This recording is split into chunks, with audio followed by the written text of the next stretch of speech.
Martineau. L'opinion populaire. On voyait que les Américains devaient marcher sur leur fierté et leurs principes. Une liberté de penser. Mais il le fait d'une façon particulièrement grossière et maladroite. Une force internationale. Et même, on va plus loin. Luc La Liberté. Alors, nouveau revers pour Trump devant les tribunaux. Il y a des travailleurs fédéraux qui ont été congédiés illégalement et on doit les reprendre. Et le juge n'a pas mâché ses mots. Il a dit c'est une vraie farce. Le juge a dit ça. La question quiz, est-ce que M. Trump va respecter la décision des tribunaux? Voilà, c'est ce qu'on répète depuis que Trump est de retour à la Maison-Blanche. Il bouge vite, c'est à chaque jour, hein, c'est un flot continuel et particulièrement rapide. Mais je te répète depuis le début, hein, il y a des lois. Donc, est-ce que Donald Trump, est-ce que Elon Musk, est-ce que les républicains, à la limite, qui font le jeu jusqu'à maintenant de leur président, est-ce qu'ils ne sont pas en train d'enfreindre la loi ou de transgresser certaines limites? Ben, les tribunaux font leur travail. C'est arrivé à Donald Trump de l'emporter. C'est parfait. Donc, on vient d'établir une chose. Maintenant, il a essuyé plusieurs revers et celui-là est particulièrement gênant parce que on s'est fait dire deux choses. Il faut que ces gens-là que vous avez congédiés illégalement, vous les repreniez au service de l'État et c'est dans différents départements, au ministère, si tu veux. Mais de l'autre côté, c'est le travail bâclé de l'avocat de Donald Trump ou de l'avocat de l'administration qui, lui, s'est fait littéralement ramasser par le juge. Et il a dit, je vous ai demandé de justifier sérieusement votre défense, vous ne l'avez pas fait. Je vous ai demandé de produire des témoins, vous ne l'avez pas fait. Vous avez trouvé des excuses qui me paraissaient pitoyables. Donc, c'est là où il a dit, finalement, c'est ridicule ou c'est grossier, votre démarche, et vous devez reprendre. Donc, ces gens-là, ils doivent reprendre du service. J'imagine à peine maintenant le climat de travail quand on va réintégrer ces fonctions dans un climat comme celui-là. Mais au-delà de ça, donc, la question que tu poses, c'est la question que je me pose depuis que Donald Trump est en politique. Cette fois-ci, plus que dans le premier mandat, va-t-il accepter de se soumettre aux tribunaux? Donc, on verra. Puis moi, ce que j'ai une autre chose que j'ai hâte de voir, c'est combien de ces dossiers sont actuellement devant les tribunaux et vont monter éventuellement devant la Cour suprême. Parce qu'aujourd'hui, il y a un dossier dont on saisit la Cour suprême qui est ce défi finalement à l'amendement qui dit que si on est en sol américain, on a la citoyenneté américaine. Donc, on a porté cette cause-là devant la Cour suprême en disant est-ce qu'il y a des accommodements possibles, grosso modo? Est-ce qu'on peut le faire à certaines conditions? Alors, j'ai bien hâte, moi, là, on teste, on est rendu à la limite, donc on est au sommet de la hiérarchie. Que va répondre la Cour suprême à quelque chose qui me semble évident? On ne peut pas retirer la citoyenneté à quelqu'un qui naît en territoire américain. Il semble que moi, les républicains, c'est la droite, puis la droite, c'est law and order. Et dans law and order, il y a law. Il y a la loi. Le respect de la loi et de l'ordre. Et si tu es à la tête du Parti républicain, il faut que tu respectes la loi. C'est là qu'on voit que c'est pas un vrai républicain. Non, puis on l'a vu dans plusieurs actions. Parfois, c'est un peu gênant. C'est même parfois carrément gênant. Quand il dit « je suis derrière les policiers », mais qu'il accorde une grâce présidentielle à des gens qui étaient derrière les barreaux pour avoir agressé des policiers et qu'il le fait contre le souhait des policiers et de leurs familles. Je veux dire, on ne peut pas parler des deux côtés de la bouche. Là. Il y a que Jean Chrétien qui est capable de faire ça, d'un côté en anglais et d'un côté en français. Donc, non, il y a... On est très loin, en tout cas, de ce qu'était il n'y a pas longtemps, il y a 7-8 ans encore, le Parti républicain. C'est devenu le parti de Donald Trump. Et peu importe ce qu'il va advenir de Donald Trump ou de son administration, ça va prendre un sacré travail si on veut amener ce parti-là ailleurs. Et va-t-on en sentir le besoin? Il y a des divisions à l'intérieur du Parti républicain, mais elles sont cachées où on va atténuer la portée des critiques pour ne pas choquer le grand patron, pour ne pas choquer Donald Trump lui-même, mais il y a de ces divisions au sein du Parti républicain. Autre patron, Elon Musk, qui est patron du Washington Post, qui a déjà été un grand journal. On sait qu'Elon Musk a imposé une ligne éditoriale. Il dit maintenant, on va être les champions des libertés individuelles et du libre marché. Il y a une chroniqueuse qui n'a pas aimé ça. En plus, elle a écrit une chronique critiquant Musk. Bref, elle a levé les pattes et elle est partie. Je te dis une petite parenthèse très rapide, Luc. Ouais. Je viens de terminer un gros livre sur l'histoire du Village Voice, qui est un journal très important à New York. Et à un moment donné, très à gauche. À un moment donné, le Village Voice avait des problèmes, des difficultés financières. Et c'est un gros capitaliste assez à droite qui a acheté le Village Voice. Et là, tous les gens du Village Voice voulaient démissionner en disant c'est épouvantable, ça n'a pas de bon sens. On a été acheté par un capitaliste.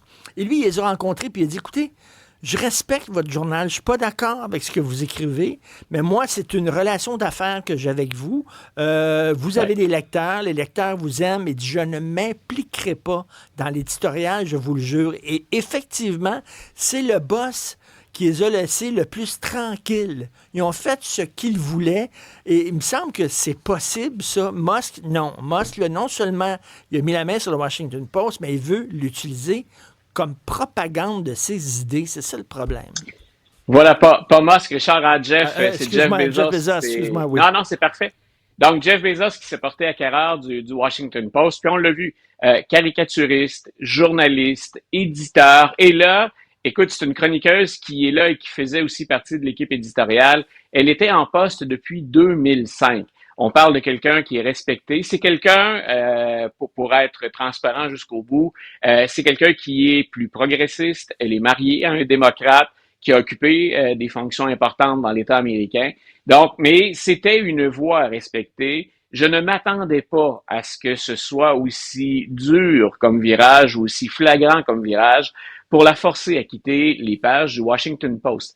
Et elle a carrément dit, moi, là, si on est là que pour parler des libertés individuelles ou si on est là que pour parler du libre marché, je trouve finalement qu'on se prive d'une variété de sujets.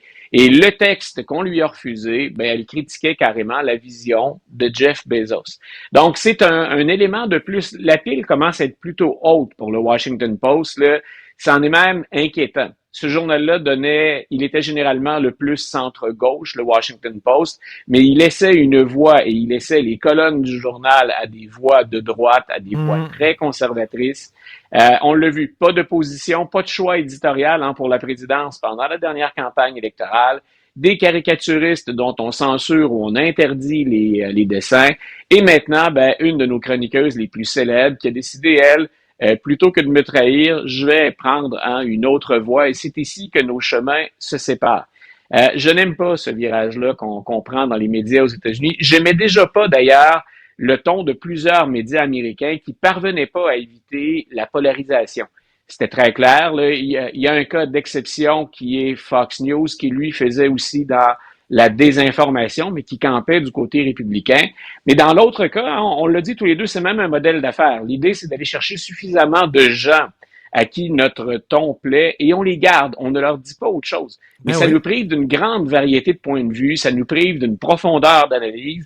Et ce que fait le Washington Post, là, je pense qu'on dessert finalement les médias américains quand on fait ça et le citoyen américain. Luc, j'avais en début d'émission Guy Nantel qui est venu visiter le studio. Ouais. Puis, j'ai donné le micro et il me dit, y a-tu quelqu'un aux États-Unis qui va se lever contre Donald Trump? Ouais. Et là, tu vois les journaux qui lui lèchent les faufounes, je m'excuse, les grands géants du web aussi qui s'écrasent pour être dans ses bonnes grâces, le Parti démocrate qui fait rien.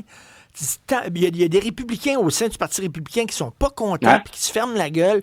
Tout le monde se ferme la gueule. C'est ça qui est incroyable. Tu vois, moi, je pense, pour avoir déjà discuté avec Guy de ces sujets-là, il y a une chose qui m'étonne, et ça rejoint un peu beaucoup le travail de Guy Nantel, ce sont les humoristes qui jouent l'opposition ces temps-ci. Ben oui. On écoute Jimmy Kimmel, on écoute Stephen Colbert, on écoute Jon Stewart ou Bill Maher. Ce sont ces voix-là qu'on entend sur la politique plutôt que ce qui serait attendu, le Parti démocrate.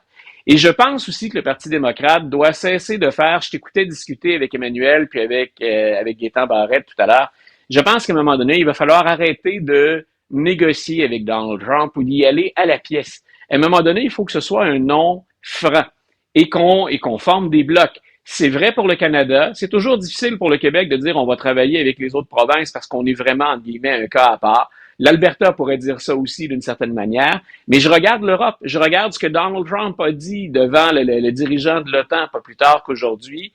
Il va falloir à un moment donné qu'on arrête de négocier à la pièce et qu'on fasse front commun. C'est difficile. C'est très facile pour moi de l'affirmer comme ça en fin de journée et ça n'engage que toi et moi et ceux qui nous écoutent. Mais je pense qu'il va falloir, à un moment donné, arrêter de jouer ce jeu-là. On ne va jamais satisfaire Donald Trump. L'idée, c'est toujours de dire, vous m'avez offert ça, mais je voudrais aussi autre chose. Je l'ai répété je sais pas combien de fois. Relisez The Art of the Deal. Tout est là. Donald Trump recule tant et si longtemps qu'on accepte de reculer ou qu'on joue son jeu. Et la seule véritable stratégie qu'il ait, c'est de bousculer et de ramasser ensuite ce qui traîne par terre ou ce qu'on lui laisse. Mais c'est pas lui qui va arrêter. Et aujourd'hui, écoute, il a plongé son interlocuteur dans l'embarras aujourd'hui parce qu'il a dit devant le dirigeant de l'OTAN, écoutez, le Groenland, ça va se faire. On va l'avoir. On va parler d'annexion, puis on va l'avoir. Puis à l'OTAN, ce qu'on répond, c'est préfère pas se mêler de ça. Hein, peut-être qu'on y reviendra plus tard, mais tout le monde qu'un membre de l'OTAN, ben voilà, et qu'un membre de l'OTAN menace un autre membre de l'OTAN, on le vit nous-mêmes comme Canadiens. Oui. Je veux dire, à partir de quand ça devient carrément inacceptable? On est loin de la blague, on est loin du jeu. À un moment donné, il faut mettre le pied à terre. Et peut-être que ça pourra ramener, soit on va crever l'abcès, soit on va ramener un peu de stabilité. Mais il s'agit de suivre l'économie, les marchés et parfois notre santé mentale pour voir à quel point cette instabilité-là, elle mine le moral de tout le monde, finalement. Écoute, j'ai jeté un coup d'œil sur mes avoirs personnels, là, l'argent que j'ai perdu ces derniers temps à cause des niaiseries de Trump là, à la bourse. Là. T'as à boire, là. On ira pleurer ensemble et je partagerai la facture avec toi pour amortir les coûts, mais mon portefeuille aussi paie le prix de l'administration Trump. Salut, Luc, à demain. Bye. Bye bye, Richard.